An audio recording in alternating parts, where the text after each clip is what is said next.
All right, I finally found my good friend Vin Russo here. I knew you were around here someplace. Everyone said that you were wreaking havoc around here someplace, and that I'd eventually find you. Now, you know, you always have something that's a little above and beyond everyone else at all these shows. And as soon as I came here, my eye went right to the Albino Leopard Boa. Talk to me about how long it took to produce this thing. And this is in shed, so it's not even it's not even looking its best here. Well, we obviously started by breeding an albino to a leopard many years ago. A call albino? It was a call albino, yeah. Okay. And we picked a really nice red and orange albino and a really colorful leopard and made double hets, and we went from there. So did you hit it the first time? The first time I bred double hets, I made one out of that was 2008, and I made one albino leopard out of I think 14 offspring total. That was back in 2008. And you were probably happy you did. I was ecstatic, and it was a Was male. that the first one? That was one of the first ones. I think Tom Burke made one that year too, but I may have made the first one. I'm not positive. Now, the leopards we know are smaller boas, but now that the albino's bred into it, are they still pretty small when they're grown, full grown? Or are they a little bigger than the leopards? They're not as big as a Colombian because the leopard genes are pretty strong. You know, I'm not saying when you cross a leopard into something else, you're immediately going to shrink it down in size. You're not. You're going to make something in between. It's like breeding a Great Dane to a Chihuahua. You're going to make something in between a Great Dane and a Chihuahua. Now, what does something like this go for? What are you selling these for today? $2,500. $25, which is very reasonable. I've seen them way higher. Yeah. Oh well, this one I have for $3 because I think he's a little redder. Yeah, this is very. Look at that pink in the tail, and that. I mean, that's just gorgeous. Now, where do you go from here with the leopards? Where would you like to add to this? I'd like to mix this into maybe a blood boa or. That would be very nice. Yeah.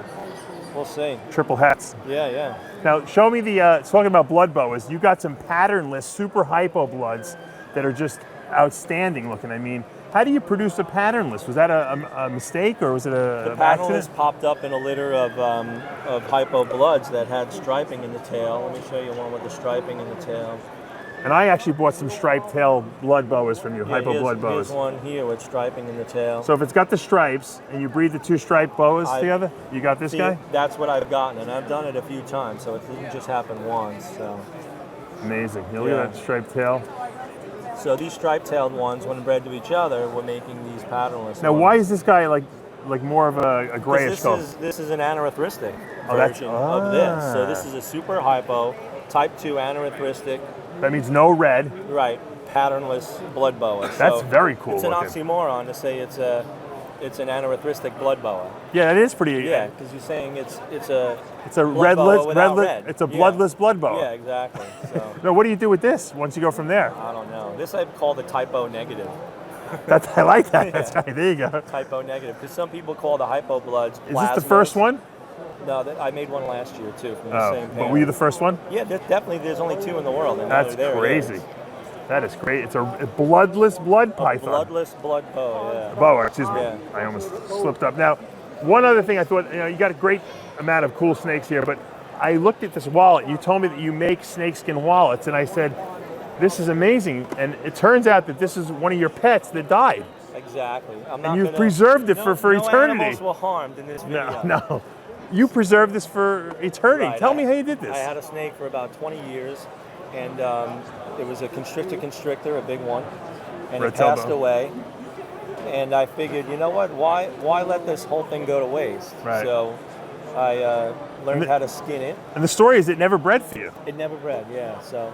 But it produced now in it lives on in people's eternity. wallets. Yeah. And people could buy these from you? Yeah, you can buy them from me. I sell them for $120. That's pretty cool. I like it. And it even has little compartments for your money but it's and not your like credit cards. An endless supply of them. No, you don't. How many do you have? How many did you get from the snake? I got 4 wallets from that snake, and 1 guitar strap. If anyone has any dead boas, just deliver them to Vin Russo. He'll make a wallet for you out of them. There you go. Vin, great talking to you. Thanks, man. All right.